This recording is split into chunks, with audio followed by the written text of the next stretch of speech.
Halo semuanya, Assalamualaikum warahmatullahi wabarakatuh. Perkenalkan, saya Iva Risma dari PKMI 2B, tepatnya dari Universitas Nahdlatul Ulama Sunan Giri, Bojonegoro. Nah, di sini teman-teman, kita akan membahas sistem pencernaan manusia.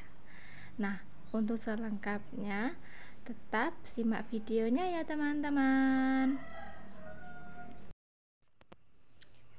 Halo semuanya, teman-teman udah tahu belum proses pencernaan makanan?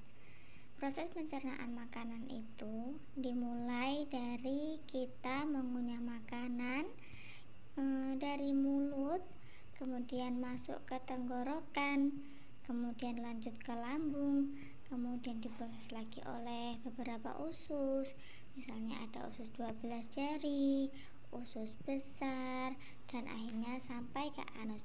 Nah, teman-teman, sekarang kita akan mempelajarinya lebih detail lagi.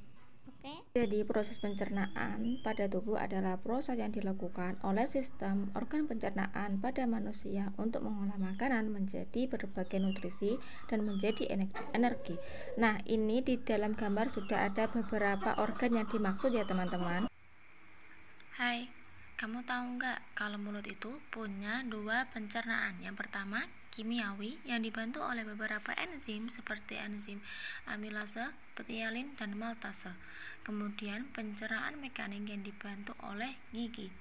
Kemudian setelah makanan dicerna oleh mulut akan menuju ke kerongkongan.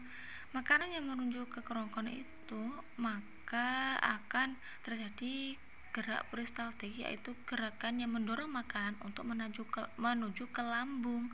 Nah, untuk selanjutnya akan saya jelaskan lagi. Nah, jadi seperti ini ya teman-teman bentuk gigi. Nah, di sini kita bisa lihat gigi seri itu gunanya untuk memotong-motong makanan yang masuk dalam mulut kita.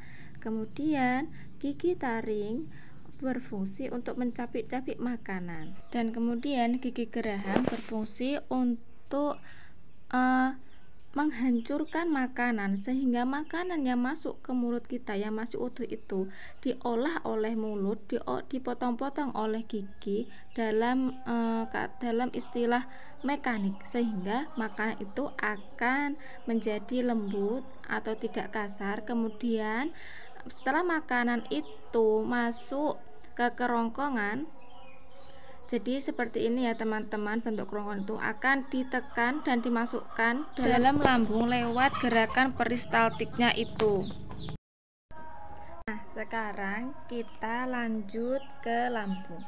Di lambung terjadi proses kimiawi sehingga beberapa enzim diubah fungsinya untuk memudahkan pencernaan di dalam lambung. Nah teman-teman, jadi ini adalah gambar bentuknya lambung seperti ini ya teman-teman, dan di dalamnya itu ada proses pencernaan kimiawi yang sudah saya tulis di samping gambar ini. Ada beberapa enzim yang membantunya dalam proses pencernaannya. Setelah dari lambung, kita akan masuk ke usus halus. Nah, sekarang kita lanjut ke usus halus. Nah, di sini makanan yang berasal dari lambung kemudian akan menuju ke usus halus. Di sini pencernaan akan terjadi proses kimiawi juga. Nah, usus halus ini dibagi menjadi 3 bagian, yaitu usus 12 jari, usus kosong, dan usus penyerapan. Nah, teman-teman, tadi kan membahas usus halus.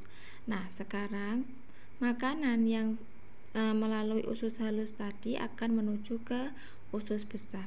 Nah, di sini usus besar juga mempunyai beberapa fungsi. Salah satunya sebagai tempat pembusukan sisa-sisa makanan. Nah, teman-teman, sekarang adalah pada tahap akhir. Setelah makanan terjadi pembusukan, maka otomatis makanan akan dibuang. Nah, pembuangan itu lewat anus. Nah, sebelum dibuang disimpan dulu di rektum. Nah, teman-teman, sekarang sudah saya jelaskan. Nah, cukup dari saya. Semoga ilmunya bermanfaat ya, teman-teman. Dadah. Assalamualaikum.